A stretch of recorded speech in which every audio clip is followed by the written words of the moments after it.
Jessie woo, VVS. I just turn the water on. Big ol' flex. You never saw before. He's chasing me like waterfall. What's up, guys? It's your sister, Jessie Woo. Welcome to another episode of Just a Couple Things, y'all. Your favorite podcast, hosted by me, your sister, Jessie Woo. Thank you so much for coming back for another episode, for another week. I hope you guys had a good week. Now, before we get into this episode, have you subscribed?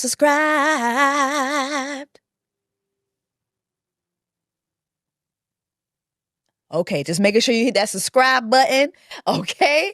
Make sure that you follow me on every platform that streams podcasts. So if you're the Apple people, hit follow. If you're the Spotify people, hit follow. If you're the Amazon people, hit follow on Just a Couple Things. That is the name of the podcast, okay? Some of y'all be like, just, and it's like, no, it's Jess. You know, my name is Jessie, short for Jessica.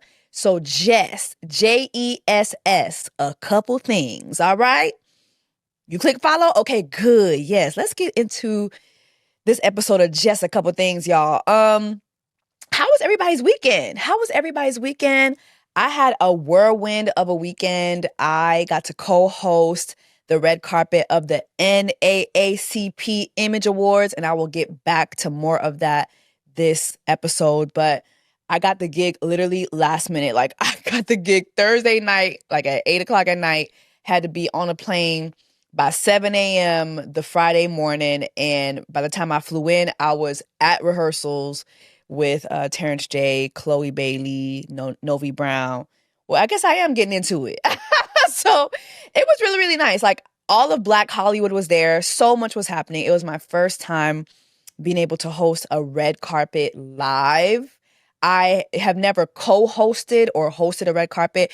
I've been like, you know, I've had my own news outlet on the red carpet before. Like last time I did the Grammys, I was there for a TB1. But this is my first time actually doing it directly. Shout out to my BET family, Matassa, Remy, Ashley, and even Tanya Hoffler, who wasn't part of the team this time, but those four women have always had my backs and made sure that, not my backs, like I got two backs. Well, actually I do. I'm 20 pounds heavier than I was this time last year, so I do have two backs. But they have always had my backs since 2017, so I'm really, really happy that I had this opportunity. So let me know, drop in the comments if you did see me on the red carpet, or, you know, if you saw me on your television screen, let me know. It was amazing to get to do that. Amazing. All right, let's get into just a couple things, shall we? All right, there's this video going viral of Elon Adolf Hitler Jr. Muskie's daddy disrespecting our forever First Lady, Michelle Obama, during Black Women's Black History Month. This is just so weird, so unprovoked, so unnecessary. Michelle Obama is a man. Of course. You don't know that? I didn't know that, no. Well, now you know. Yeah. Yeah. Joan Rivers mentioned it publicly, and she was dead 2 weeks later, by the way. Just unprovoked, misgendering Michelle Obama. This is the father of the guy who... It's so crazy because, y'all, there was such an uproar when, you know, President Obama was about to be president, you know, the first Black president, and there was such an uproar about that. You know, as far as racists are concerned, like, oh my God, this country's going to be led by a Black American. But here y'all are literally letting this country right now be ran by a white South African. Like, it's just really crazy. And these are the things that they're pushing forward. And you have the Obamas literally living their lives peacefully, not disrespecting anyone. And this is exactly what she has to deal with. This type of disrespect. Like, it's just really crazy. And he's doing this during Black History, Black Women's Month. And, you know, with your face looking like a dried up raisin like that, it just be the audacity for me. Because we can't tell who you are. Like, we can't tell what you are at all. Like, just going out of your way to disrespect a Black woman like that, just unprovoked, is just really crazy to me. It's really, really crazy to me. But hey, this is where we are in these social periodically times, I guess. Speaking of social periodically times, Tamara Mowry, she is one half of the Mowry twins. If y'all watch Sister growing up like I did, her husband is being dragged right now. The White House had issued this tweet a couple days back. Trump's administration, a couple days back, talked about basically banning food stamp users from being able to use food stamps for junk food. And just unprovoked, Adam Housley came in and he tweets this: as a kid who grew up in a neighborhood grocery stores since I was 5, I can't tell you how many times I saw people come in and buy crap food for their kids with food stamps, then open the wallet and use cash for liquor, beer, wine, cigarettes. Then there was those who would, and he continues, and it's just like,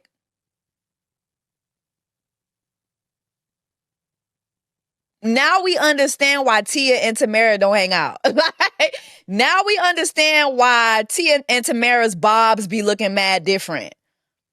Now we get it. Like, we get it. And for so many years, Tia is always catching the brunt of the hate when folks are speculating why Tia and Tamara don't hang out. It's very clear that they just do not share the same values. And what's crazy too is that they have a black mama. Like, these are biracial women who have a black mama. So they're not birachals. They are biracial. They have a black mama, and here you go marrying this man who is a very known MAGAist, and he just continues to spew these rhetorics that are just very harmful to like unprivileged people. And for why? Like, why do you care what folks with food stamps are spending their food stamps on? Have you not seen the price of lettuce these days? Tomatoes these days? Like, sometimes a Lunchable is literally cheaper than you buying a whole bunch of vegetables. Like, it's literally just, it comes down to that. And when you get food stamps, it's not like you're getting a whole bunch of money. Like, so why do you care? Why do you care? You're wealthy. This man is a white, wealthy man. Why do you care what poor people are using their food stamps on? Why do you care? Why do you care? I see why Tia don't be Tamarin. I see why. And it's crazy. Somebody pointed out how when you watch Sister, Tamara's dad was the strict conservative Republican. Like, it was clear as day what his views were. And then you had Tia's mom, who was the liberal Democrat. Like, you could see it was like night and day. And it's crazy how art really imitates life. It's crazy. But yeah, they've been dragging her husband, and as they should. It's just ridiculous. Speaking of ridiculousness, Blake Plantation Barbie Lolly recently amended her complaint, her lawsuit against Justin Baloney. And now she's not accusing him of SH. So the sexual harassment allegations have been minimized to just, he made me feel uncomfortable. This is a crazy walk back, considering everything that has unfolded with her complaint, her lawsuit, the New York Times, the subpoenaing, her subpoenaing his phone records and still not finding nothing there to prove that he orchestrated the media, backlash against her. Now it's, he made me feel uncomfortable, and he made other women on set feel uncomfortable.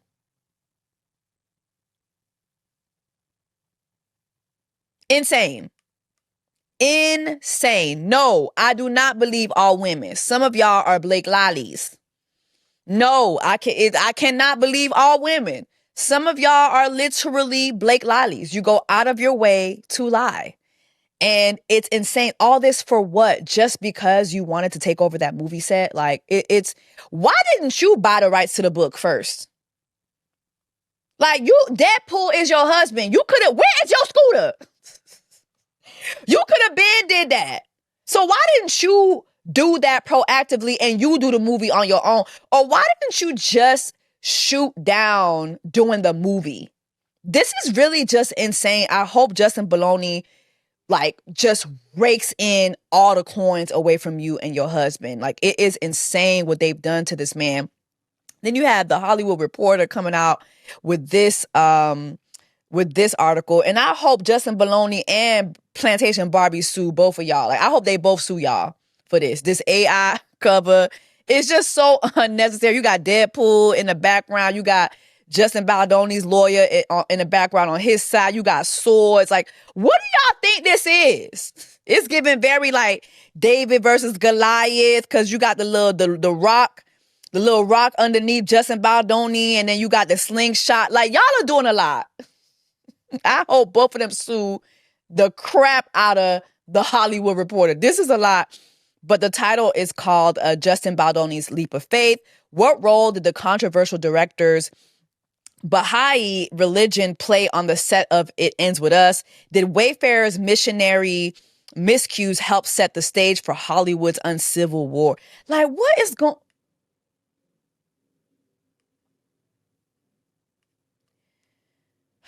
Let's move on. There's danger in the land. We still in Jess a couple things, y'all.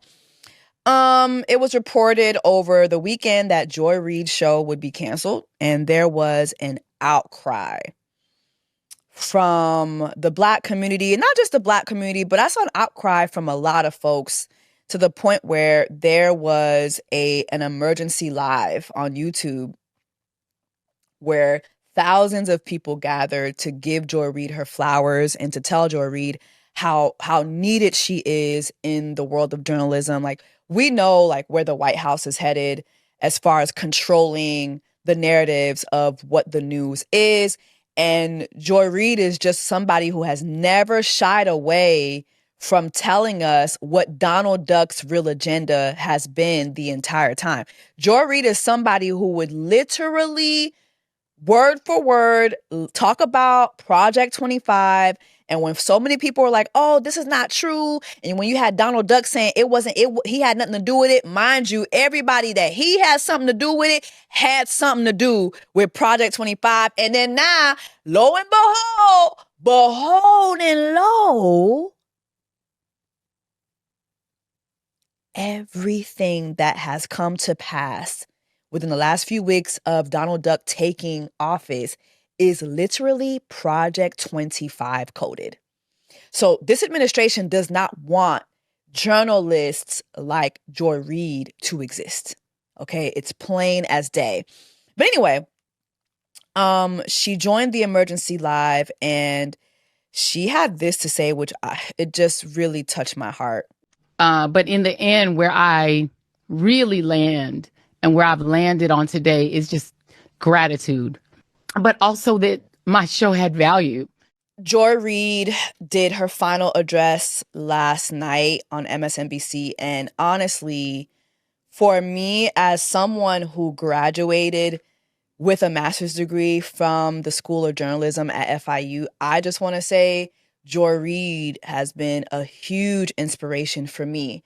I love her journalism. You have so much value, Joy. I don't even think you understand.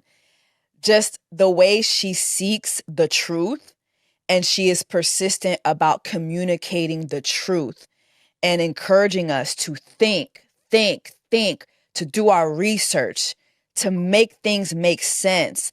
I think that not only do you, Joy Reid, have amazing value, but my God, you are a renegade. You are a shifter of the culture.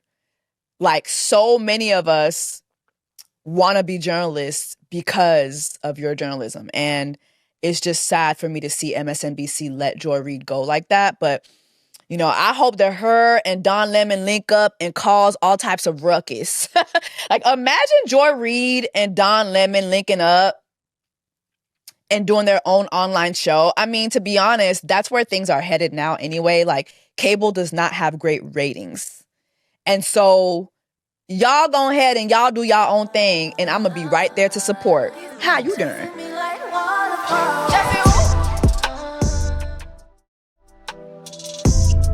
Woo, all right. Speaking of danger in the land, there's danger in the lane. Beyonce's mama hit the Jennifer Hudson spirit tunnel, and my mama couldn't find a beat. I'm talking about she had like 4 different types of rhythm before she found the beat, or maybe the beat found her finally. We do know now, if it has ever been a discussion, we do know that Beyonce does not get her dancing skills from her mother, okay? This video confirms that. Okay? Beyonce's dancing skills are the work of Matthew Knowles, okay? But can we talk about the Jennifer Hudson show for a minute? And I promise you, this is no shade. But that spirit tunnel to me, I feel like that's literally it. Like, her interviews do not go viral. And I'm sorry, like, I don't ever hear anyone talk about Jennifer Hudson's, like, impeccable interviewing skills. Like, I don't see anybody really talking about that when it comes to the Jennifer Hudson show. But everybody keeps talking about this spirit tunnel. And to me, although I think that this is an amazing thing, and I believe, like, one of the staffers was the one that came up with the whole spirit tunnel idea. I think it's an amazing thing, but it just makes me question the validity of the actual show itself. Like, why are the interviews not being talked about as much as the spirit tunnel? Like, the way Aaron Pierre, that's Mufasa, like, the way that is, like, the biggest hit. And then, like, you have these tunnel workers coming up with a new song.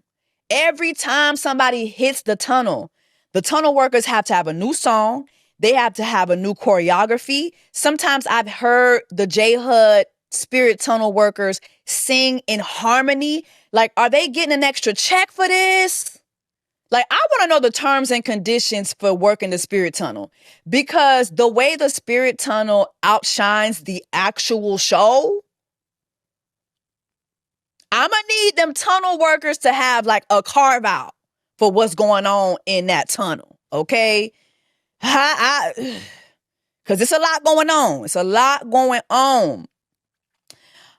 Speaking of danger in the land, y'all, Roberta Flack has gone home to glory.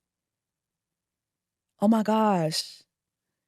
Misdrumming my pains with his fingers, singing my life with his words, killing me softly with his song, killing me softly with his song, telling my whole life with his words, killing me softly with his song. It's crazy how last episode I was telling y'all about how I just met Lauryn Hill. I just met Miss Hill, the woman who repopularized that song from my generation. And then now the next week I'm talking about Roberta Flack going home to glory. My goodness. My condolences to her family. Y'all, what we bringing for the funeral? What are we bringing for the repast? We are losing legends left and right. Speaking of legends, like I said earlier, I was down to the NAACP Awards, and I co-hosted the red carpet alongside Terrence J, Novi Brown, Chloe Bailey. There is this clip from the award show that has garnered like millions and millions and millions of views, and it is by David Banner David Banner is being interviewed on the red carpet, and it went a little something like this. Sure, you best dressed tonight. You have such beautiful teeth. Oh my God, thank you. Don't flatter me. What does black excellence mean to you? I'm looking at it. Like, what? Baby, I got pregnant watching that clip. So I already know sister is with child. We're going to have to check up on her in 40 weeks. That lady left that carpet pregnant. It's no reason why David Banner should be just folding that lady up like a croissant like that down to the NAACP Image Awards red carpet. I was very entertained by this interview, and shout out to David Banner, really, really cool guy. He was there because, well, obviously it's an NAACP Awards, but he was also nominated because he was part of Fight Night, which was an amazing show on Peacock. Did y'all watch Fight Night? It was a limited series. Shout out to Will Packer, Kevin Hart. They were behind the series. Taraji P. Henson was in it. Chloe Bailey was in it. So she was also a nominee for NAACP Image Awards. But anyway, speaking of these Black shows and everything, while I was on the carpet, there was a conversation that I felt kept coming up, maybe because of me, but I was talking to like some of my, friends and associates that I know in the industry. And I was thinking, damn, like, how are we all surviving? Because shows are getting canceled left and right. David Banner and us had a conversation even about Fight Night where he said that, because I said to him, wow, I feel like that could have been like a multi-season series. It didn't have to just be one series. And he said that, per his opinion, that he doesn't think that the network was prepared for the success of the series. So they were only given a 1-season deal. And I feel like that's literally like the attitude that a lot of these networks have when it comes to these shows, especially specifically during Black Women's Black History Month. We're going to call it a thing. We're going to call a thing. Specifically when it comes to Black shows, Black-led shows, Black actors. These networks do not want to commit. In their minds, they really just are ready to write us off a lot of times as if Black people are not interested in watching these shows. Like, Ebony Magazine did a great breakdown of some shows that have been canceled way too early, like Harlem. Did y'all watch this last season of Harlem? Horrible.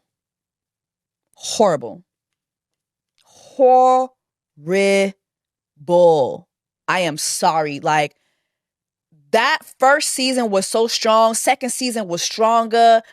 And then we get this last season, and we know that obviously Tracy Oliver was told that her show would get canceled. So she had to rush through the script.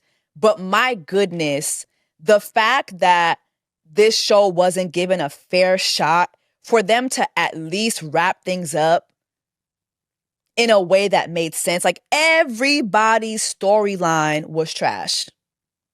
Camille becoming Ian's baby mother / side chick / girlfriend again.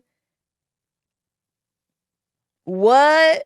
While he was planning a child with somebody else, and he was about to go through IVF steps with the next girlfriend. Like, what is happening?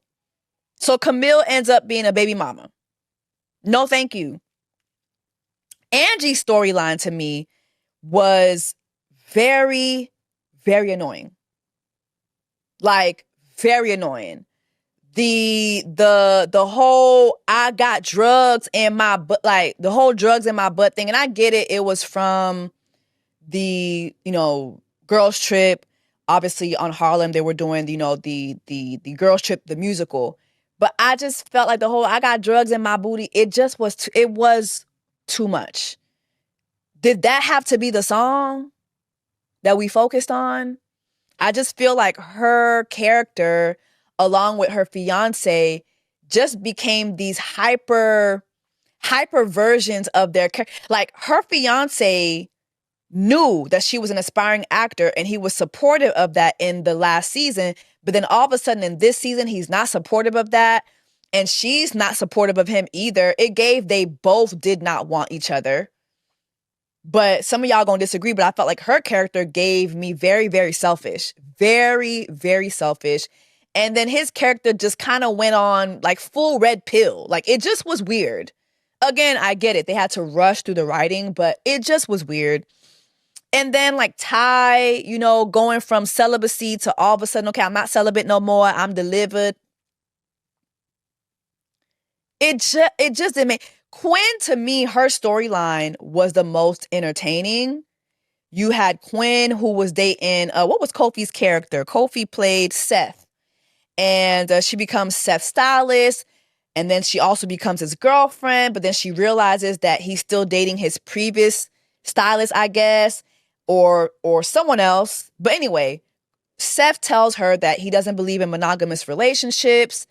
And he believes in having a harem of girlfriends. And then she goes from being gay last season to being fluid, I guess. And then now being with him and going from, okay, I believe in monogamy, but now I don't because I want to be with this man. And so now she's with this man, and then she goes out with him and his other girlfriend, and you got the other girlfriend showing her herpes test, showing her HIV test. Like, it just was a lot. It was a lot. And then you got Kofi coming online and reiterating the fact that he doesn't believe in monogamous relationships for real, for real. This was what he had to say. It seems like sometimes monogamy feels like role play, and it sometimes feels restrictive, so there's an element of it that feels performative. So Kofi wasn't acting? What? So Kofi wasn't acting? Kofi was not acting. Let me just remind y'all, Kofi is Ghanaian, okay? He is an African man, all right? So just know, if you're dating an African man, you most likely are part of a harem of women.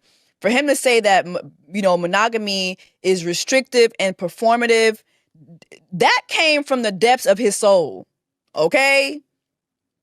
So just keep in mind, he's Ghanaian. He is Ghanaian. That's a Ghanaian man. All right? I wonder what his tribe is. Is he Asante? I don't know what's going on. But he letting y'all know he wasn't acting, okay? But let me know your thoughts on the last season of Harlem. I do want to go back to the post that Ebony did make. But yeah, so in this Ebony post, they talked about Harlem. They talked about Black Cake. Oh my gosh. I did reviews on Black Cake. If you've been following me for a minute, this time last year, we reviewed Black Cake. To me, Black Cake was an amazing series, amazing acting. And for them to cancel that, horrible. But you could tell that they were going to cancel it by the last episode because they rushed through the finale. I could tell. My girlfriends. I will never get over Girlfriends. All-American Homecoming, another one. Unprisoned, another one. Rap Shit. As someone who co-hosted the Rap Shit podcast for HBO Max and Issa Rae's company, I felt like this was a huge disservice. Rap Shit was so entertaining.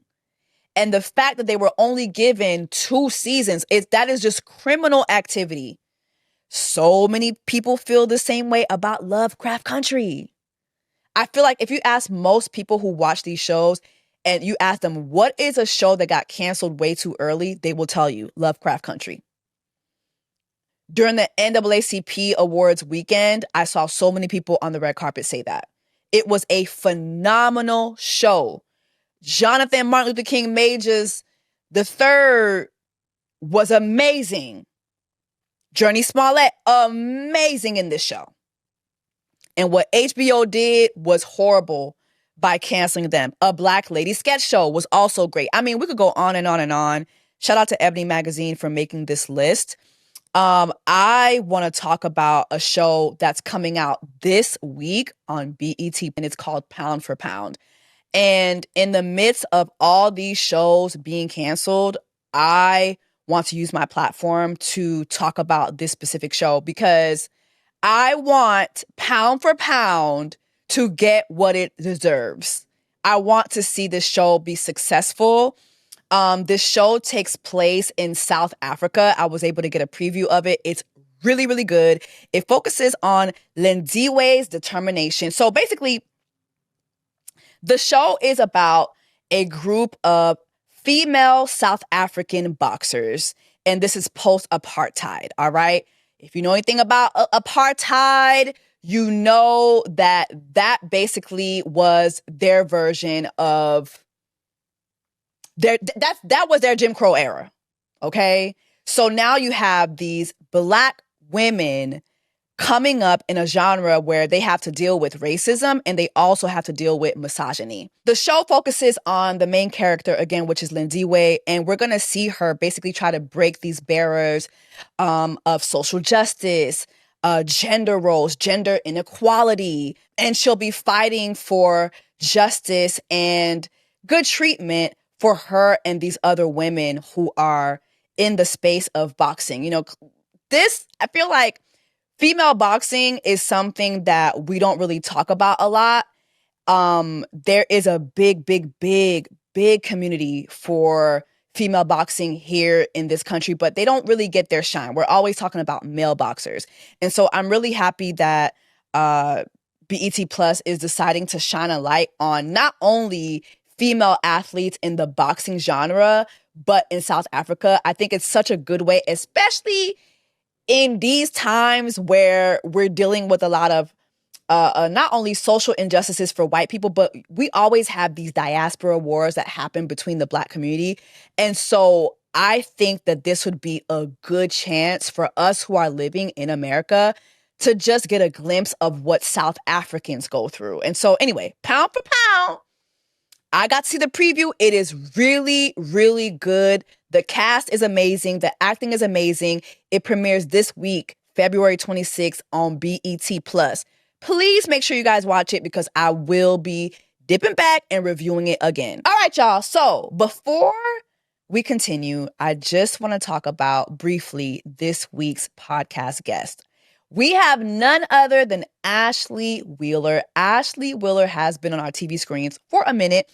And recently she was repopularized for her role in Wags to Riches. And in this episode of Just a Couple Things, I've been talking about how so many of these shows with Black casts do not get the opportunity to grow. And so I feel that this interview with Ashley is very timely because the same thing applies to Black reality shows. So before we get into her interview, I just want to encourage you guys to please be kind in the comments. Listen, not to respond, but listen to understand. I think that if you listen to understand, Ashley will open your eyes a bit about what her experience was on Wags to Riches. And I think that we'll be able to see a different perspective. So without further ado, the one, the only, Ashley Wheeler joins us for Just a Couple Things. All right, y'all. For this episode of Just a Couple Things, we have a very special guest, my brother, Netflix superstar, and she was also a superstar on E as well. None other than Miss Ashley Wheeler. Hey, girl. Jessie, thank you for having me, girl. I love you so much. Like, it's been years now. I feel like I've known you, maybe like... like 2016, maybe? Yes, I've been following you for a very long time. We've run into each other a couple times. I remember, I find the first time I met you in person, it was at a Beyonce concert. Yes. Beyonce concert. I was like, Jessie, you're so tiny. You know how you follow somebody, but you feel like you know them, but you haven't know them yet. Exactly. And then like you meet them and say, oh my God, like you're real. You're a real person. It's like, yes, you're girl. Always... Yeah. I was just as excited to see you. It was so much fun. And every time I run into you, it's really, really great. I think that you have a very good spirit about you. You're always in a great mood. You're always like just chipper and you're always a vibe. And so I'm really happy that you decided to come on here and talk to me because everybody talking about they are talking. What they saying? What are they saying? I've had a lot of people say, oh, you're just biased because you know some of the girls on the show. Mm-hmm. And for me, I think I feel like people need to understand the word bias, okay? But also, I just want to see like Black women do well. Yeah. I think that when it comes to reality television, we're so quick to disregard Black women, like quickly. If a Black woman makes a misstep, oh, we don't want to see this no more. Yeah. Meanwhile, like Real Housewives of Beverly Hills, Right. what you call it, the Under the Deck, like Bling Empire, like all these reality shows, especially that are female based. Yeah. At its core, it's really all the same thing. Like women is. coming together, having a good time, sometimes not getting along. And so I just really don't like how whenever it's us, it's automatic. Oh my God, this is how y'all making us look. This is how Black women are looking. Like, how do you feel as someone who's done reality television twice?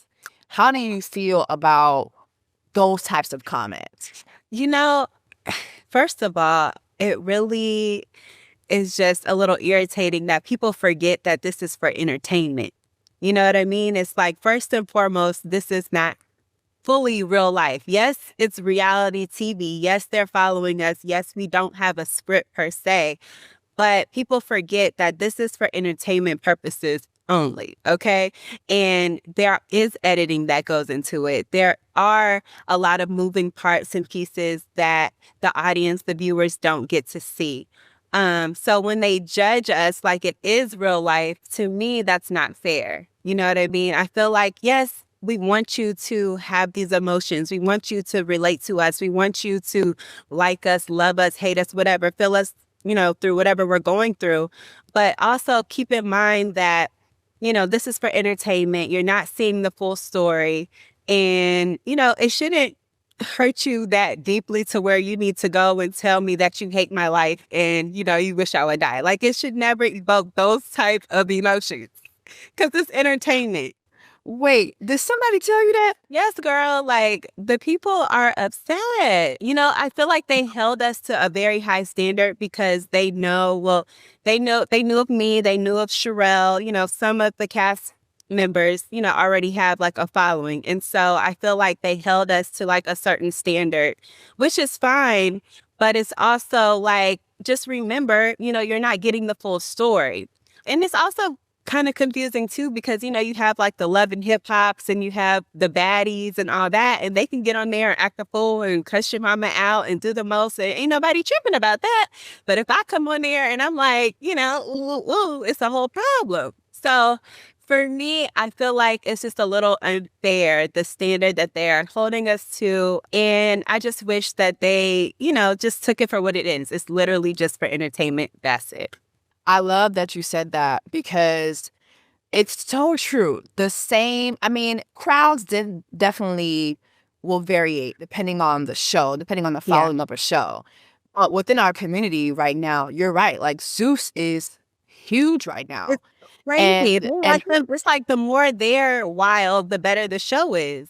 And so I feel like, you know, of course, Netflix isn't a Zeus. No. But, you know, all the shows have to have drama. You know what I mean? So, and it's like, y'all know that. Y'all know these shows have drama. They have to have drama. If they don't have drama, they're not going to get picked up. Like, y'all know this.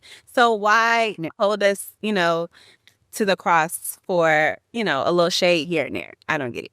Yeah. Let's take it back. So, Ashley, it's not your first time on television. Yeah. Also, you had a whole life before this. You have been married for how many years now? We've been married 8 years, but we've been together like 16. Forever. Yeah. Forever. Yeah. And you are married to the great Philip Wheeler, who was a tight end. Why? Look, I'm about to mess up. He was a linebacker. I was going to say wide receiver, which I don't know who was a wide receiver. He was a linebacker. Still.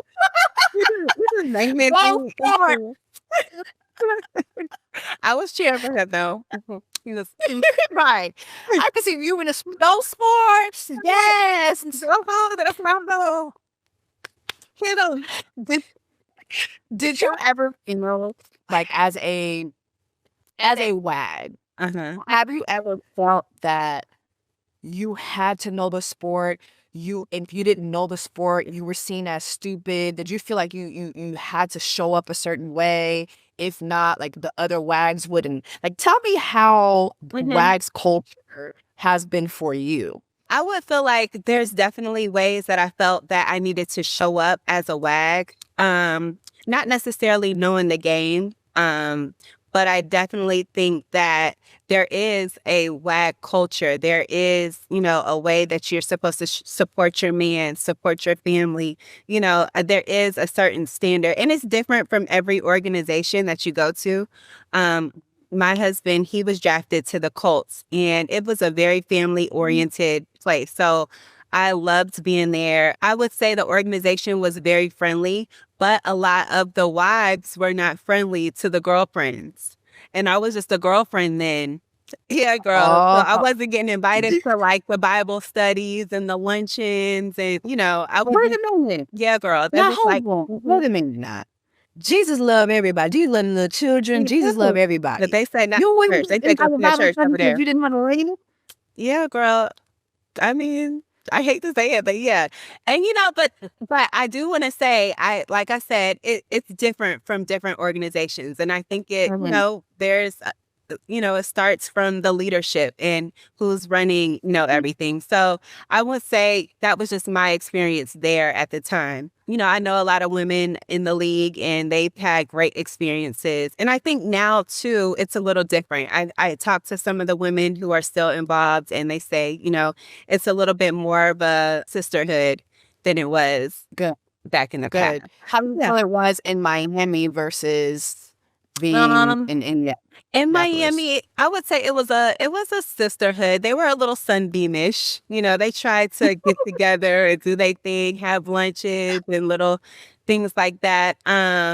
It wasn't my favorite organization to be at. I think they could do a lot more with the families. I think it's gotten better though. Like I said, Phil, he retired in 2017, so we old heads at this point.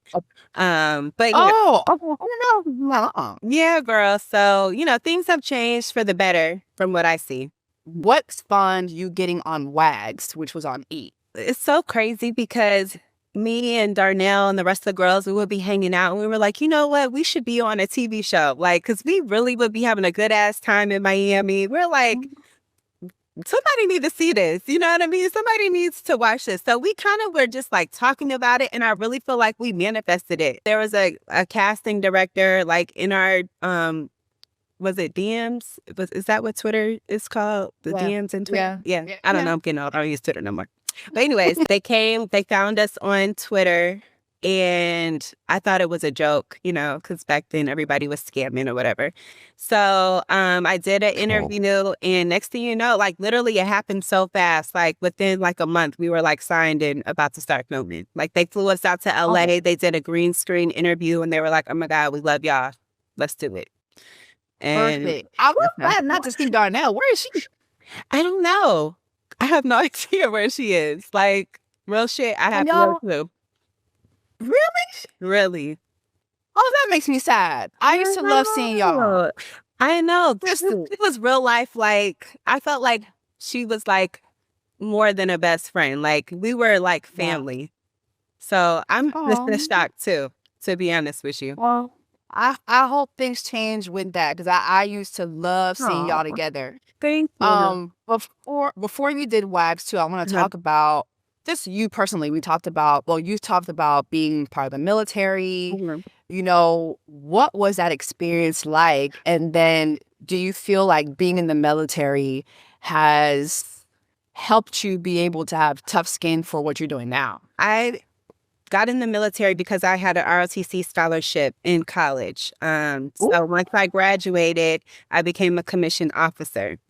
And so, once you become an officer, you're literally in charge of soldiers, like day one. And these soldiers are older, they're white, they're, men. And so, me coming from an HBCU, this is very much not who I'm used to being around. And, so it was very much like I had to step up. I had to be a leader. So it absolutely has helped me in every situation, in every experience that I've had since then. And so, yeah, it has given me, tough skin, and it has made me very upfront, very straight to the point, very blunt. And I think I think that's a strength of mine. So I'm very much appreciative of my experience as, you know, an Army officer. I think it has definitely helped me to get me where I am today.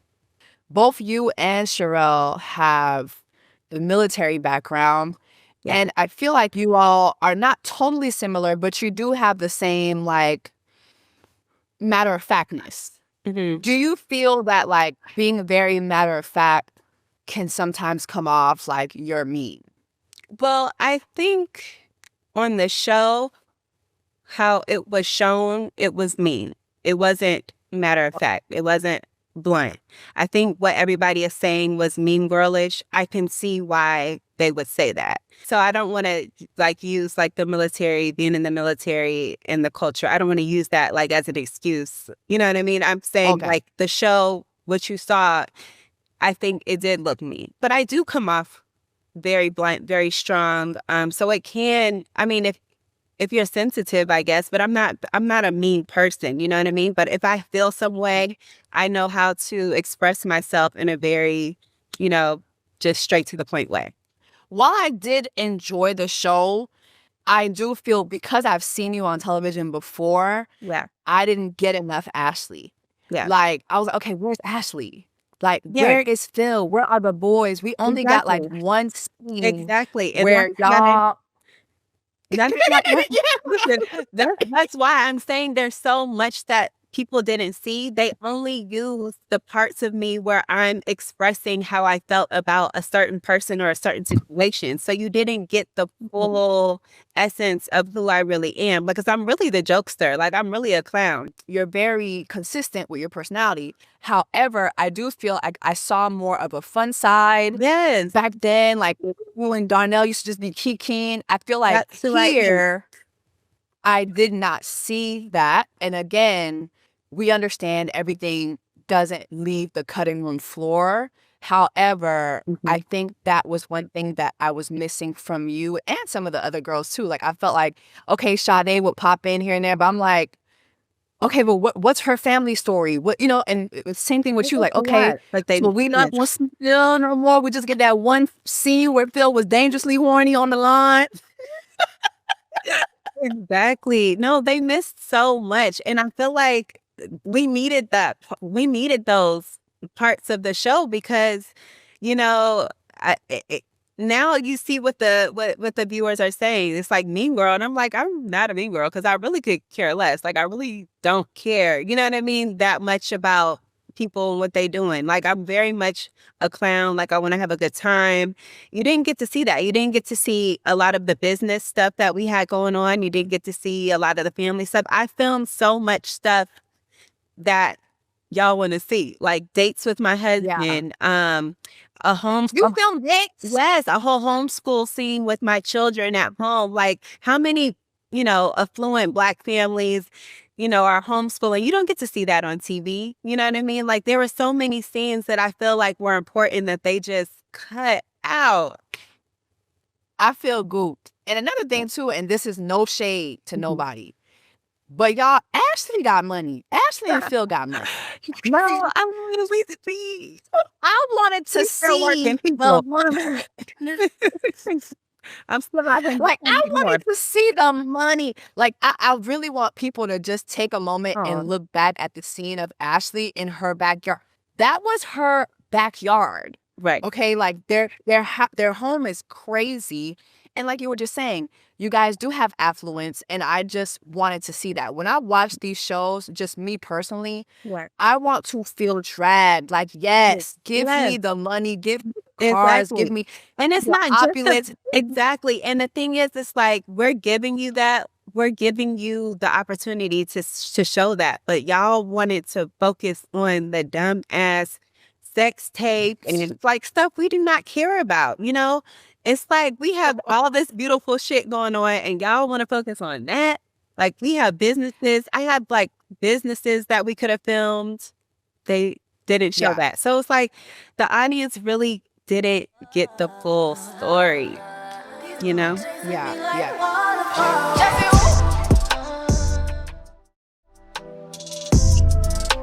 You and Sherelle obviously are together a lot, but then I saw like some deleted scenes where you were filming with the other girls too, and I just feel like maybe according to the show, but then according to everything you filmed, it kind of gives me two different Ashleys. There's an Ashley that's always with Sherelle, but then there's also an Ashley that doesn't necessarily agree with everything Sherelle says. Like Sherelle is her own person. Ashley is her own person. There was a scene that I saw the other day, which made me ask to interview you, which was the scene where it's you, I think Andre Belto's girl, I can't remember her name. Portia and Sade. Y'all were on the beach together, and Stoney came up, and Portia was, I'm paraphrasing, but she was saying, she didn't wish for Stoney's presence at whatever event y'all were at. And you were pulling for Stoney, like, well, Yeah. like you were actually like championing Stoney. Exactly. Tell me more about that. I didn't know Stoney before we started filming or anything like that. But I heard of her story by the time we got done filming. I heard there was a sex tape, but like I said, I personally don't care about a sex tape. I don't care about her past. Like, I will say when they told me that she was on the cast, I was just like, why? What made you say why? Do you feel like because she's rappers, no. y'all are athletes? I was just trying to make it make sense. Prior to this show filming, we had done some other pilots, I guess. And it started out as a real estate show. And then they said they didn't want real estate anymore. So then it was just going to... Yeah. So, it's me just trying to figure out, like, where are they going with this? Like, what show are we now filming? Because in my mind, at first it was, about real estate. And now it's not. Now it's about business, women in business, And then they were also like, it's about, Black families and, families with wealth and, Black excellence. And so this is me trying to figure out, not saying that she's not, but this is just me trying to figure out how she fits into our story, because I don't know her at all. You know what I mean? And everybody else that we had filmed with up until this point, I had known in some kind of way, or they fit in with somebody in some kind of way, but she didn't know anybody.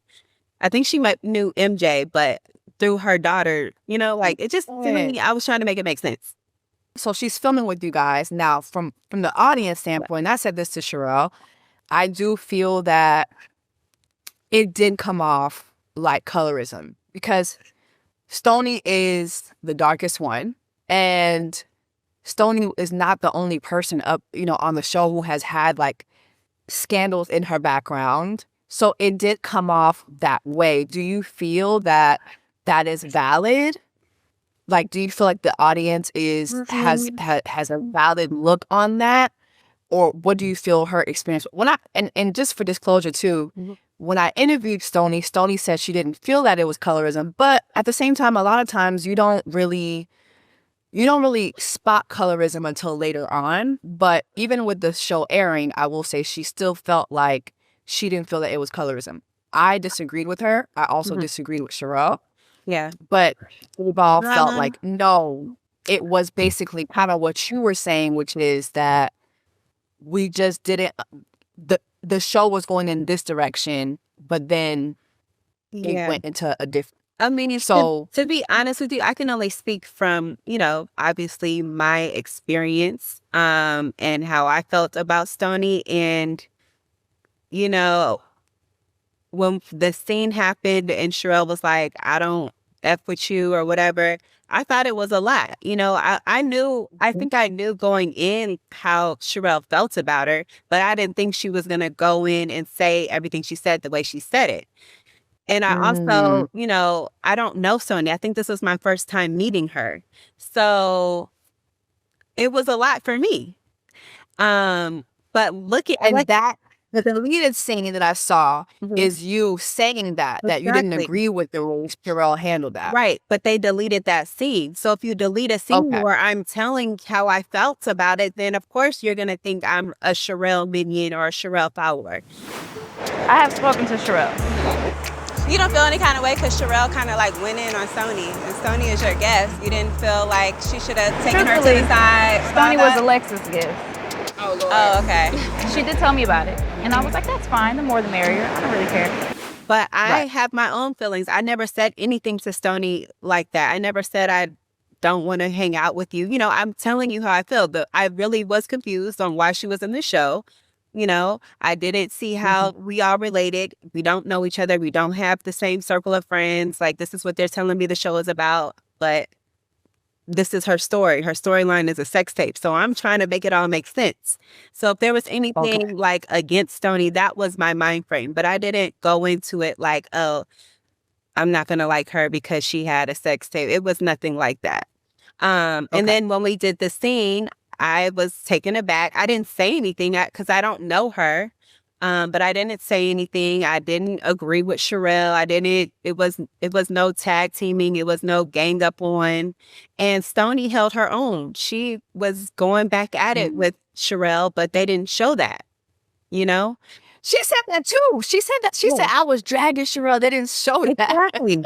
So it wasn't a thing of like somebody got ganged up on and it wasn't like that at all. So, you know, it's just unfortunate that the final edit made it look as if, you know, I too felt this way about Stoney because I didn't. So just per the record, your feelings on Stoney, you don't have anything against her. I don't have anything against Stoney. Me and Stoney, we chit chat on Instagram here and there. I went by her store. I'm trying to buy her little Pussy Paw Patrol t-shirts that she got on sale. Like, I don't have no issues with her. I think it's funny now. I will say I don't really agree with the fact of how she's kind of, you know, after the show has aired, I think she's like the victim and she's really playing into it now. It's like, you know, she's playing into the favor that she's gotten off of the edit. And it's like, girl, you know what really happened. So, like, don't do too much. You know what I mean? Y'all got to come back for season 2. Don't do too much. Okay, don't do too much. Don't do too much, please. But there's no issue here. And then the colorism thing, I really don't think that was a factor, or I just don't see. I have to say, you know, if that's how viewers saw it, like, I can't take away from that because the viewers saw the show in a completely different way that I definitely, I was like, oh my God. Yeah. Not colorism in 2025. Yeah. So but when we were filming, it was nothing like that. Okay. Let's talk about some of the other girls. I feel like, well, first and foremost, you and Sherelle, way before this aired, you and Sherelle had been friends. You all were working together in realty. Yeah. So naturally, that's how you guys came together on the show, right? And we first met on a podcast. So we were doing the I Am Woman podcast originally. And that's where I used to watch that. I used to watch that. What happened? Girl, it was a mess over there. So we had yeah, because what's her name? Brandon Marshall. That was his wife's thing, and then it was a mess. I don't know. So we had to get up on that. Yeah. Okay. Well, I will say I used to enjoy you guys on there too. Yeah. And you know what I noticed? This is just something I noticed. On I Am Athlete and I Am Woman, there would be like a spotlight on the chef. I noticed with the show, whenever we were going to someone's house, you guys would spotlight your chef. Is that something that you guys intended to do, or is that something that the production company just did? So whenever we were going to have a chef, I know that we made sure that we had like a Black chef. Like, I always want to, you know, give business to any Black owners out there. So if I can give them their shine, I will. So anytime I can do that, I will. Absolutely. Okay. Period. I love that you guys did that. Let's talk about some of the other girlies. You and Sade. So when y'all had the brunch, what was it? Bad Bitch, Good Moms? I don't know what it was. Yeah, that's Portia's. That's her Portia's brand. Right. Yes. So Portia had her brand meeting, brunch, and then like the girlies are talking to Sherelle. MJ says that Sherelle's a mean girl. Then you got Sade that kind of, you and Sade had a little riffraff. What was that? I was expecting you and Sade to. It was not a riffraff. It was a conversation in my eyes. Obviously, like, we're on a TV show, so if there's an opportunity to have a moment, I'm going to do that. I'm not going to sit and be quiet. And we're all adults. Like, I feel like we can have a conversation. They don't all have to be out, like, we're friends, happy. You know what I mean? Like, we can talk about it, and it's fine. And it shouldn't be no hard feelings, but they got in their feelings. But the situation, the reason I decided to say something was because, yes, they were calling Sherelle a mean girl. And Sherelle had just told me this story about how Sade was a mean girl to one of the other castmates, Keita. So I was just trying to connect the dots. Like, okay, well, if she's a mean girl, then you a mean girl too because you did X, Y, and Z. You see what I'm saying? Okay. There was the sweet thing at the football game. Right. Sade and the girl got a suite. Keita wanted to film in the suite. Sade was like, no, this is our suite. Exactly. And there was a blizzard or something like that. There was a blizzard. And I said, I would never do that to one of my sisters. You know what I mean? Like, if we're in a game and it's a blizzard outside, I would absolutely let whoever come inside, you know? And to me, that's being a mean girl. So that was my only reason for bringing that up, because you're going so hard on Sherelle right now. Like, don't act like you're just perfect. You know what I mean? And you don't ever do anything wrong. Could it have been that the girlies wanted privacy and they didn't want to be filmed? I don't know. It wasn't that, because they wanted to be on Hard Knocks as well. Right. Hard Knocks didn't get chosen to be on Hard Knocks. Okay, so now I get it. So the spotlight was on Tariq. Is that his name? Tariq, the Miami Dolphins player? Tyreek Hill, yeah. Tyreek Hill was getting the spotlight, and the Sade and the other girlies, their players were not. Yes, they were. Yes. Okay. So it wasn't about privacy. It wasn't about that. I mean, I have an unpopular opinion. I side with Sade on that. What? I do. Because let me tell you, because it's like, okay, if we all paying for the suite, why are we going to use the suite that we paid for to spotlight your man, and our men are not getting the spotlight too? That's bizarre. But she paid as well. Oh, she paid as well. Yes. Okay, I didn't know that. Yes, they all put in money for this suite. But they wanted the cameras to come in there because it was a blizzard.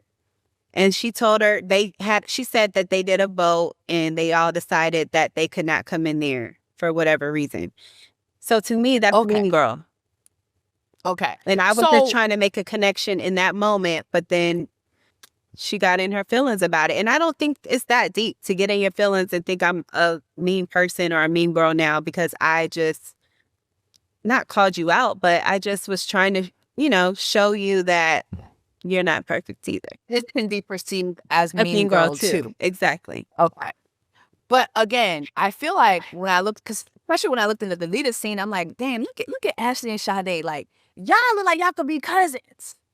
Like, I look at her like a little sister, to be honest. She reminds me so much of me and Phil when we were younger. And to be honest with you, she got on the show because I brought her in. Yes. And she... Okay, so fix it. I don't want to hear it. It's fine. There's nothing to be fixed with me. I understand what this is. It's not my first rodeo. I understand a TV show. Like, so I'm not in my feelings at all. I think she might be a little taken aback or whatever, but there's nothing over here for me to fix. So you're good. As far as you are concerned, you're good with Sade. The door is open. Yeah, I'm fine. No issues with Sade at all. She used to model my hair care line. Like, she's really little sis to me. So I'm not. Yeah. She used to model. I wish we could. Okay, season 2. I need to see. It's so much that I want to see in this next season. So I'm really excited. I'm excited for y'all. So another big, which Lord, I hate that y'all brought this lady on this show, but we're going to talk about No Jules. So No Jules is on the show. First of all, that dinner scene was so awkward to me because it looked like 2 different filmings. As somebody who has done reality television before, or someone who has been on television sets before, I just feel like the couples were having their own night. Yeah. And then those other girls, Stoney, No Jules, MJ, they were having something else. Talk to me about that night. First of all, this was still very early on in filming. And this was the first scene that all of our guys had showed up to. So for me, it was, important that the night go well. You know what I mean? Because my husband is here and he don't want to be a part of no mess. You know what I'm saying? So it was just, it was early on. I wanted it to go well or whatever. And it was weird. It was weird how they had the two tables separated. But I mean, I have to do what they tell me to do. They tell me to sit at this table, I'm going to sit at this table. So it wasn't like we all knew who was there and we decided to go sit over there and they decided to go sit over there. It's literally, y'all walk in, y'all go sit at this table. So that's how that happened. And then when Jules was sitting there, we were just having conversation. Like nothing was really weird. I thought it was a little weird that Jules was sitting at our table because we're here, it's couples and you're here. I didn't understand that. But again, that's not for me to try to figure out why she's here on this show either. I don't know. Did she have rapport with all of you guys? She's friends with Portia and her husband, or she's friends with Portia's husband. So they're cool. That's usually her story. She's friends with a black man and that black man. Andre, do better. But go ahead. Okay. So yeah. Andre, you're not Haitian, brother. Please do better. Please. Yeah. I didn't know her. My husband doesn't know her. Nobody.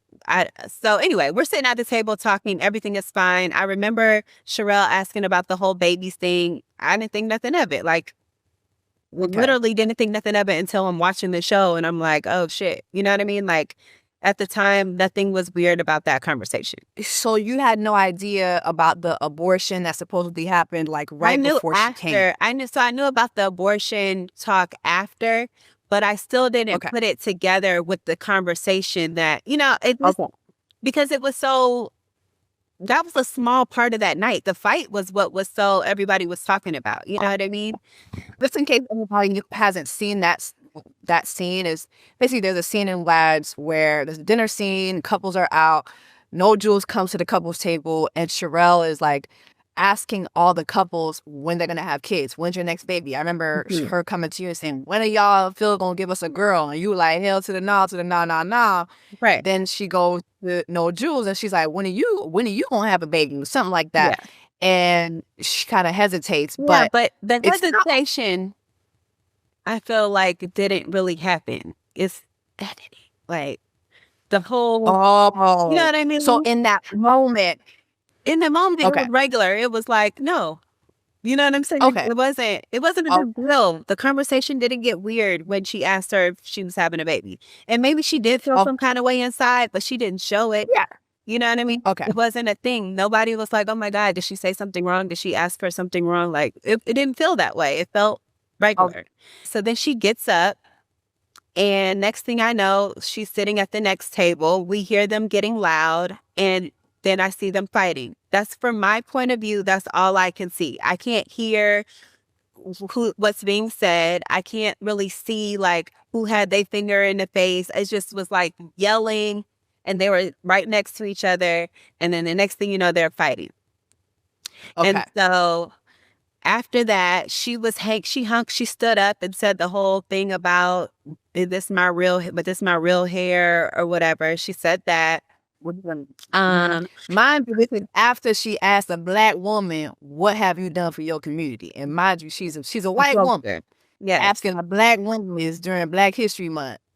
What have you done for your community? And then what got me too was Miss Thing, well, I sell real estate. Girl, no, that is not the answer. The answer is I'm black. That's it. Lord. She was trying to get her some business. She was trying to get her some business. It just was no Jules. Then you got my sister trying to come. It was like, okay, so it was no way out of that. Somebody's going to get their ass whooped. Right. Somebody was going to get ass toe tag. Okay, yeah. So you said she says the whole thing about, well, at least my hair is real. That's what you heard. Yes.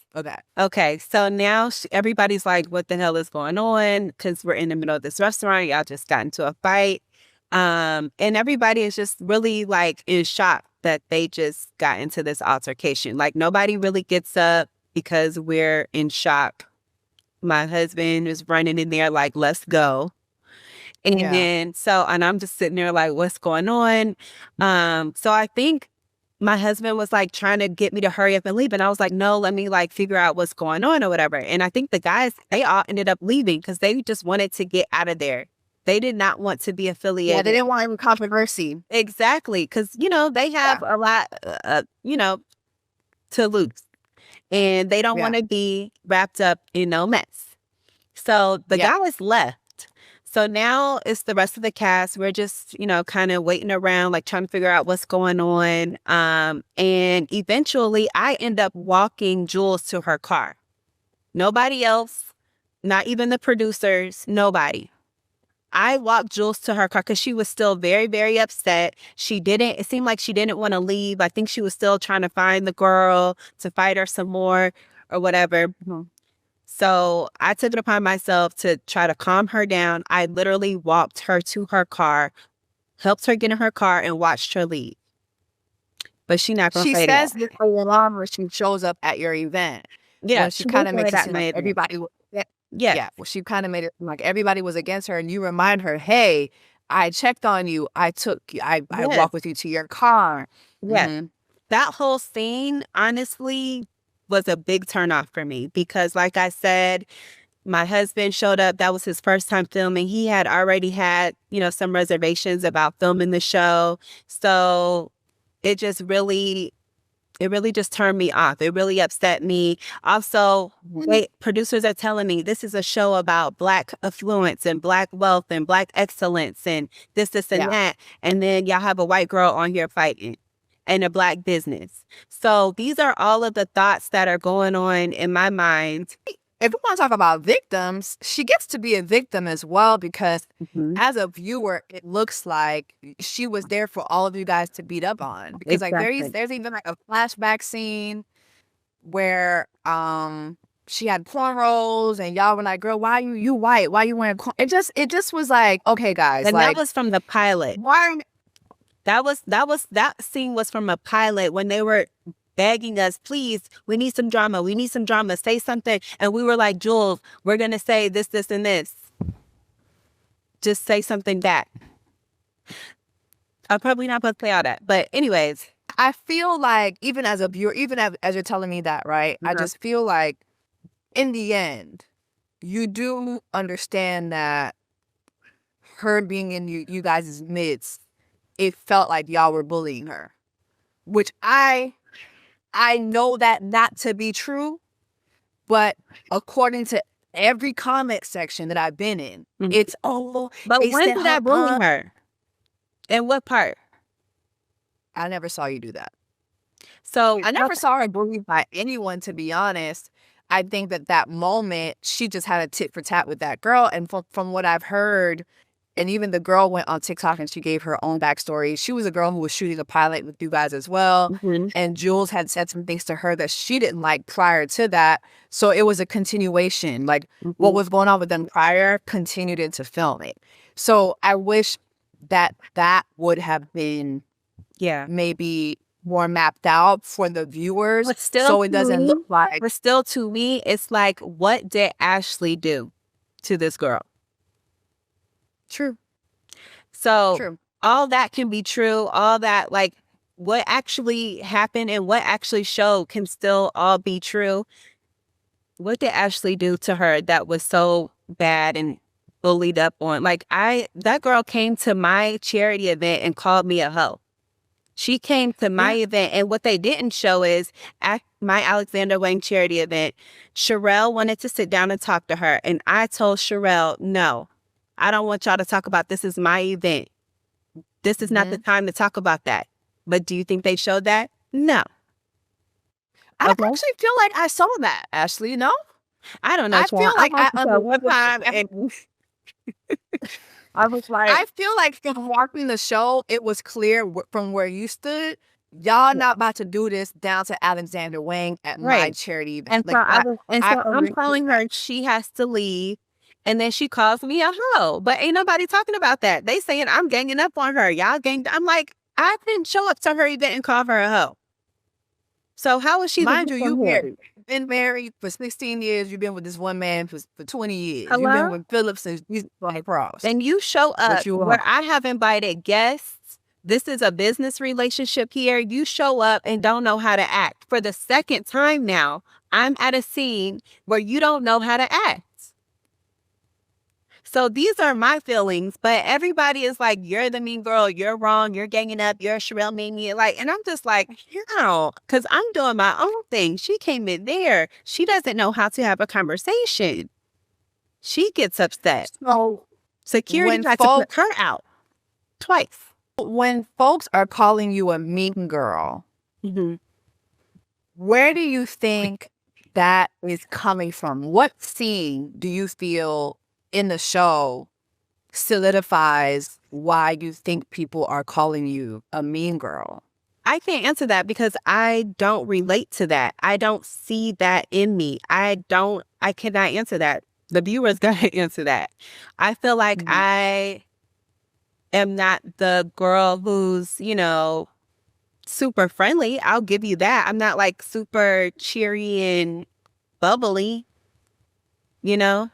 I like to challenge people. I kind of disagree with. Well, I mean, I don't know. I feel like I am in real life, but what they saw is not that. That's why I'm saying that. You didn't get to see the friendly, bubbly comedian, you didn't get to see that. Yeah. You did get to see me challenging people. You did get to see me stating my opinion on situations and people, but that's all you got to see. So I guess maybe that could be it, but the whole bullying or being a follower, I don't see it. I can't. I don't relate to that, so I couldn't answer that question, to be honest. I do feel that going back to something we said earlier, and I'm glad you took full accountability for it. You're like, listen, I don't want to put this on the military, but I do feel that from what we have shown, you just are a very matter-of-fact person. You're kind of like A, B, C, D. Right. Like, logical. I feel like that, yeah. I feel like you kind of have this matter-of-fact, like, okay, factual, listen, this is ABC, and you're kind of like, and that, I think, can come across mean girl. Being a mean girl is so subjective to me. Because what I might find mean, you might not find mean. I think for me, being a mean girl for me is when someone really is going out of their way to harm your feelings or to embarrass you or to make you feel lower than. I feel like, someone kind of being short with you or I don't know. I feel like that can be, it can depend on the situation.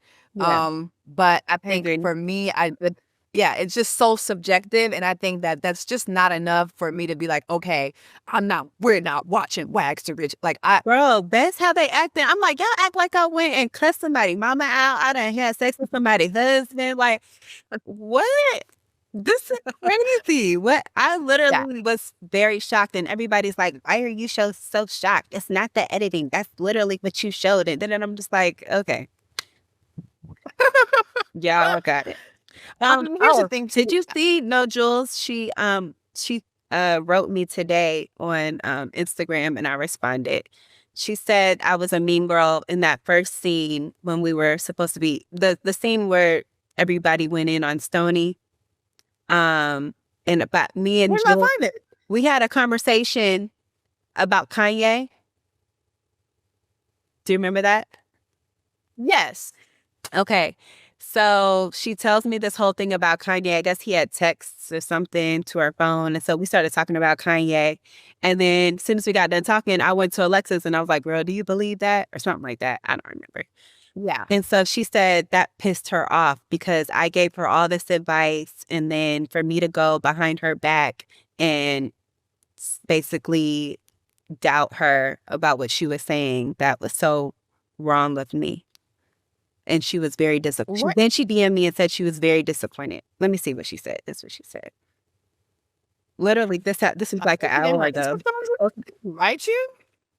Girl, I'm not writing that girl back. No more. Here's the thing for people that a little bit of background.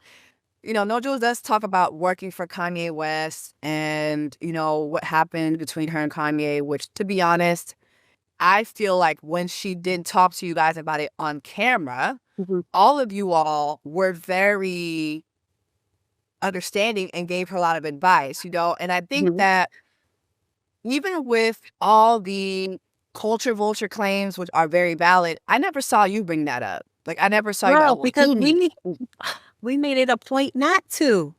We were like, we don't want this show to be about that. We don't want this show to be about none of that. So I feel like we gave her so much grace with not bringing up any of that stuff. Mind you, production wants us to bring that stuff up, And we're like, no, we're not going to do it. Like, they wanted me to come for Jules so much. And I was like, I mean, I'm not coming for nobody unless they come for me. Like, unless I have a reason to come for somebody, I'm not coming for them. And there was a scene that they were trying to get us to go at it, and it didn't work. And I was like, yeah, I'm not pressed to like go at it with her for no reason. You know what I mean? Yeah. And so like, of course, if we have conversation and they want me to get a little spicy, that's my way of being spicy, by being like, do you believe that? Like, girl, and it's not that deep. Like, why does that hurt your feelings? You know what I mean? Like, it's not like I slapped you. Like, it's not like I called you out your name. So it's like, why are they being so sensitive and so in their feelings about something? But also, everything that's happened with Kanye, I mean, I would think that you just asking, is that true versus what Kanye did to her? That's very light. Like, Kanye went online and sicked his fan base on this girl. Right. And mind you, I don't know no Jules. I don't know her from a can of paint. You didn't know any of her. You telling me all this stuff, girl. I'm asking Lex, like, do you, like, because she's saying a lot. You know what I'm saying? So it's also me just in real life. I don't know this chick. Like, do you believe all this stuff she's saying? Like, I'm allowed to do that.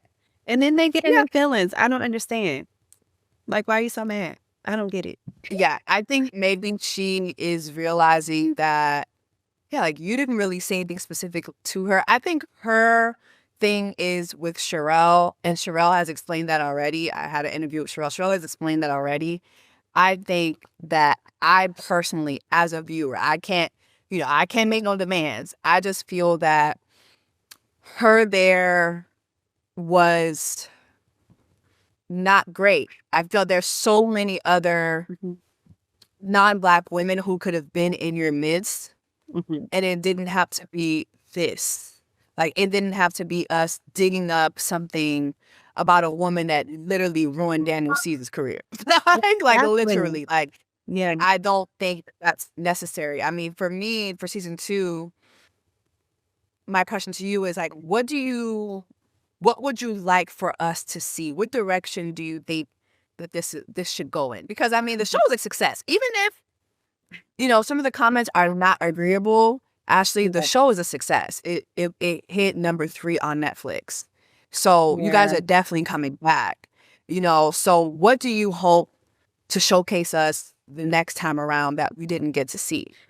So I definitely want to show more of who I am. And I have so many layers that, I think people would really get something out of. Like, to see how my family is. My husband is retired now. So that allows me the opportunity to go out here and really chase my dreams and do what I want to do.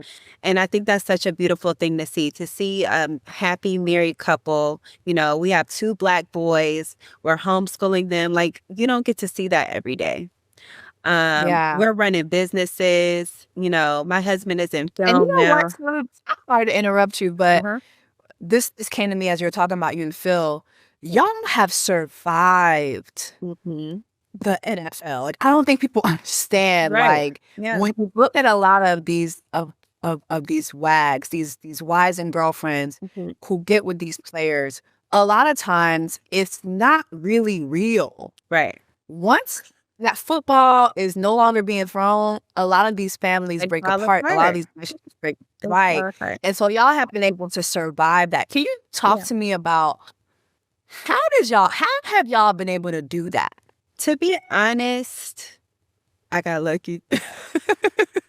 I really feel like I picked the right one. Because I love your answer. I love your answer so much. I love your answer so much. Thank you. No, like, really, it really makes a difference when you choose a partner. You got to choose the right one. I feel like we understand each other. We understand that, I might be able to give, 50% or 60% here, and he can pick up the rest, you know, and it always is changing. It's always moving. And I feel like he gives me grace to, you know, to mess up and try again, you know, like because I'm a wild person. Like I want to try new things. I want to be a bodybuilder one week. I want to, you know, start this business the next week. And he really like gives me the space to explore and do those things. And we don't have like those gender roles, you know, like he's cooking dinner, you know, I'm taking the kids to practice, or we flip flops. Like, you know, it's whatever we are, whatever we need to be. And we're always evolving, always changing, and just being able to adapt, I think, has really been like the biggest thing to help us. What would you say Philip's favorite thing about you is? Well, I can't say his favorite thing.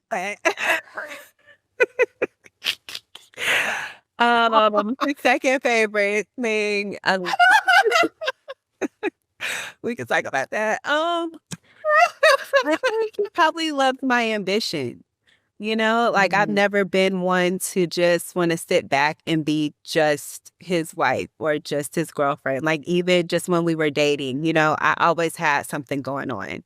I was living basically a double life when I was in the Army, because one minute I would be with my soldiers, the next minute I would be with him at his games, and he knew I would have to get up and leave. I was also modeling back then, so I've always had my own thing going on. And you used to go to farm boxes, Ashley. Yes, girl. I've always made them to these coins, honey. So still, and that's so great, because I feel like sometimes too we don't talk about this a lot.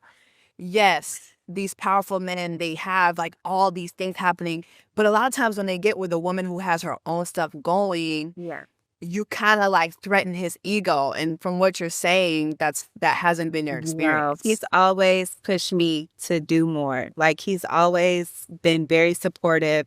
He'll move his schedule around so I can go and do what I got to do. And that's just very important, because I've literally seen it where the women, they want to go out and do things and the men shut it down. Yeah. And that's so unfortunate, so sad. But yeah, he's always pushed me. He's always been super supportive. And I feel like, you know, I've always been supportive to him as well. So it's like, you know, back then it was me being his cheerleader, his chef, his masseuse, his assistant, whatever he needed. And so now he can be that same support for me. I'm wheeling.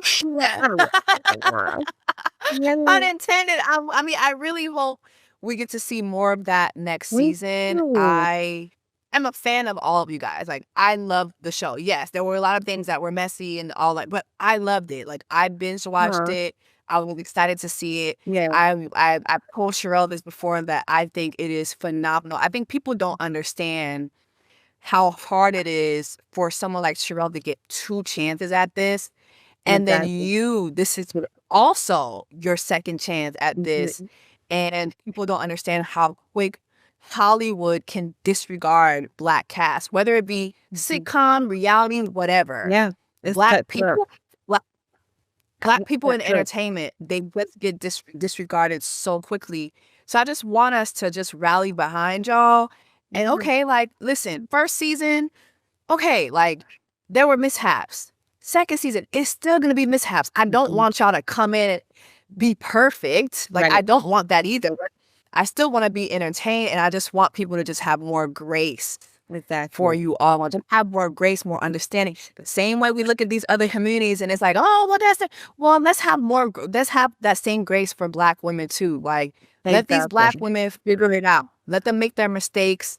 Let them learn, and let them Exactly. I agree. So I'm praying for season 2 as well. You know, season 1 was a little rough, but I think they should give us the opportunity to really show the other layers that we have, because we all, the whole cast, I think we all have so much more to offer, so much more to share.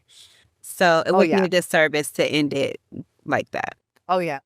Well, Ashley, I thank you so much for talking to me, taking time out of your day. You're a mom, you're a business, you're a wife. You have so much going on. And can you let everybody know where to follow you, how to support you? Do you have any events coming up? Yes, so you can follow me on Ashley Nicole across all social media platforms. I'll be in Nigeria next week. So if y'all are out there, I have a big like Nigeria, actually just Africa in general. I have a big African following. So if y'all are in Nigeria, I think we're going to Ghana too. Please come pull up on us and say hello. What's you over there? Is it an event or you just wanted to go? We just planned a random trip and end up getting booked for all kind of stuff. So it's gonna be period. Yes, bro. Oh my God. You go to Ghana, you have to have What? the tilapia. I don't know if you're a fish person, Yes. but Okay, the tilapia. there's something about they have real tilapia. Ooh. It's not what we have here. They have real Okay. tilapia. It's like almost like you remember when Jessica Simpson was like chicken of the sea? Yeah. That's like sea over there. It's so damn good. And Okay. their food is just good. Yeah. I can't Really wait. good. I heard that food is good too, but it's spicy. So I don't know if you like spice. I but- do. I want everything. I can't wait. I'm so excited. But thank you so Well, much. I'm excited Jess. for you. I appreciate No, I thank you. you. Yes, this is No, I amazing. thank You are you. I amazing. I love your platform, and I wish you much more success. Thank you. I appreciate it. Well, y'all, make sure that you guys follow Ashley everywhere. And Ashley, thank you so much for Thank joining you. us on today's Just Yes. Again, Ashley, I want to thank you so much for being on Just a Couple Things podcast this week. Make sure that you guys support her, follow her on everything. Now let's get into Set It Off, I Suggest. Set it off, I suggest. Set it off. Now remember, if you want me to read your dilemma, you can email me at jessacouplethingspod@gmail.com. Please email jessacouplethingspod@gmail.com for me to read your dilemmas. If you want advice on anything, if you have a Am I the Asshole story, please send it. All right, so y'all know I got to keep y'all anonymous.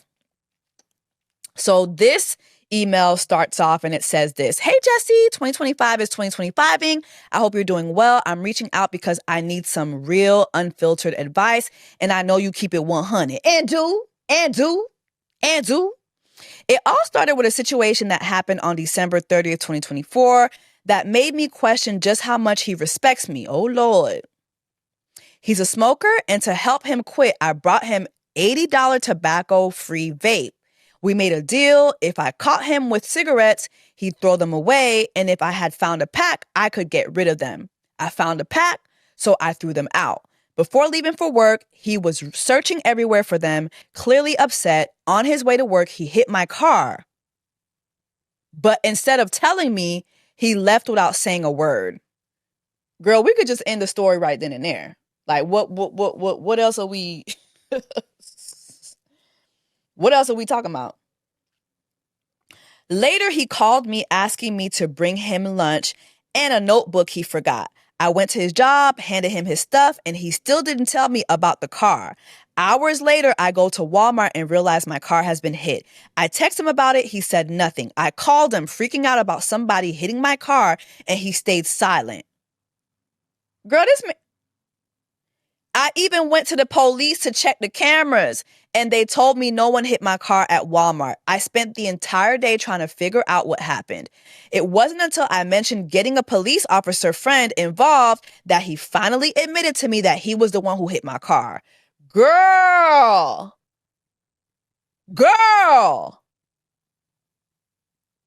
Then instead of owning up to it, he got mad at me for saying I was going to file a police report and get his insurance to cover the damages. He started saying I could have got him arrested for DV or hit with a felony for a hit and run. At that point, I was done. Girl, I'm done too. Do I need to keep reading this? I'm done. You need to be done. You need to pack your things and be gone like in sync. Gone. Girl, I'm done. Why are we still here? It's 3 more paragraphs. But it gets worse. It does?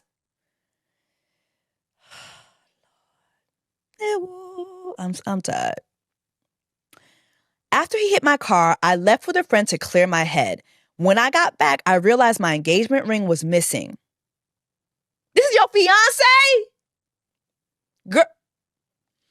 I had left all my jewelry at home that day, so the only person who could have taken it was him. I asked him about it. He had nothing to say. Now we aren't speaking. And on top of it all, this is the crazy part. Oh, there's more? There's a crazier part of this? We just started couples therapy last week. Girl, cut the cameras. Cut the cameras. Therapy is not working. Therapy is not working. After our first session, I recently found out that my spouse has been cheating on me with, oh my God!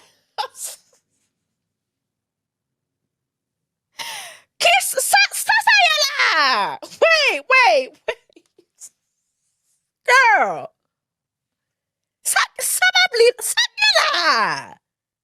What is going on?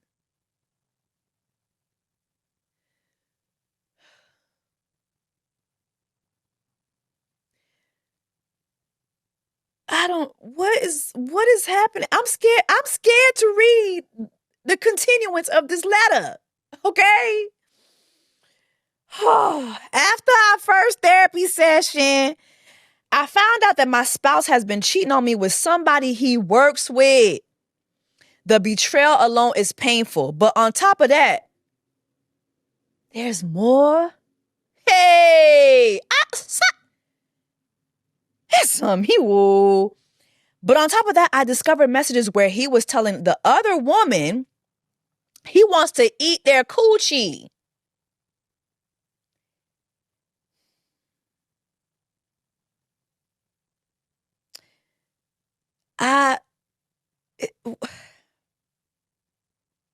One of them asked when, as if this is something they've done before. That hit me hard. Harder than him hitting your car? My Lord. That hit me hard because it made me question how long this man has been doing this and how deep the disrespect really runs. I mean, how much deeper could you go? He out here eating other people's boxes. What are we talking about, sister? Sister, compay. Stand up.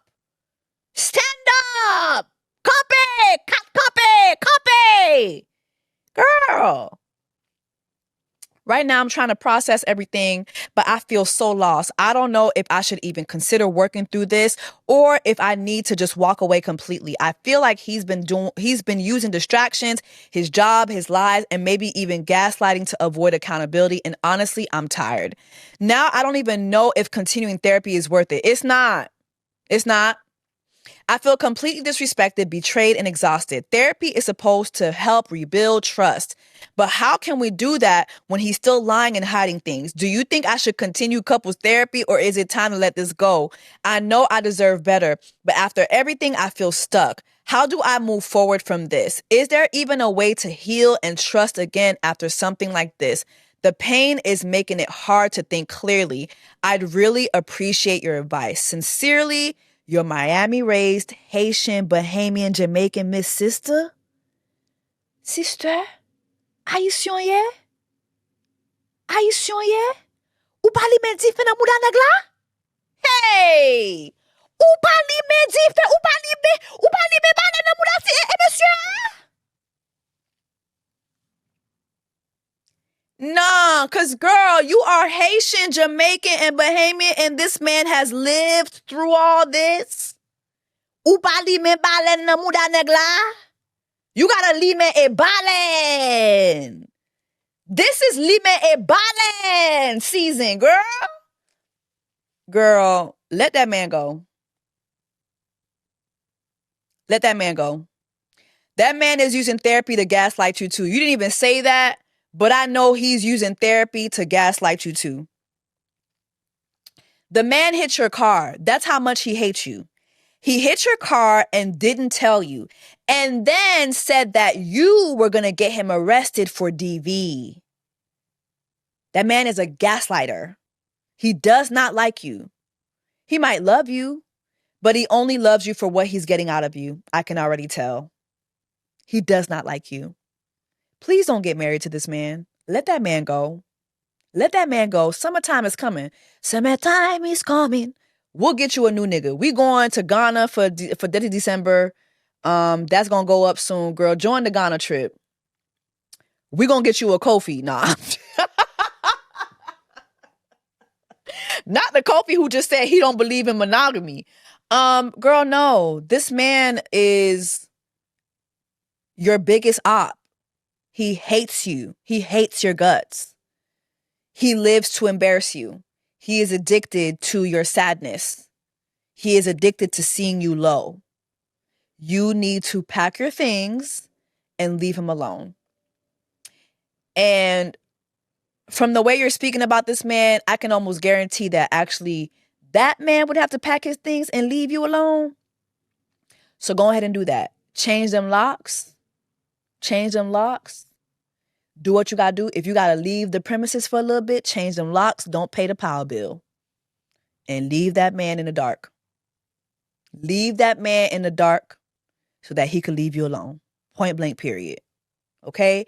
And to finish him off, lime e bale. I'm not going to say it in English. Those of you who get it, get it. Lime e bale. Lime bale. Lime bale. And let the ancestors have their way with that man. Okay? That man is a demon. Point blank, period. Let me know your thoughts on the I Suggest letter. My Lord. And send our sister some support in the comment section. To those of you guys who are reviewing on Lord, I can't even get the words out. My God, that made me so mad. Oh my gosh. For those of you guys who are following me on every podcast streaming platform and you're leaving a comment, please leave a 5-star review now.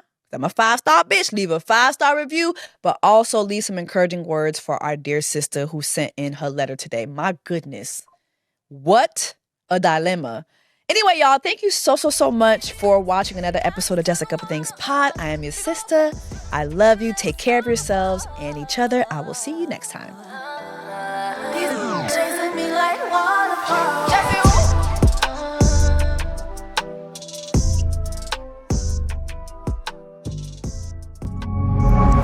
Pioneer.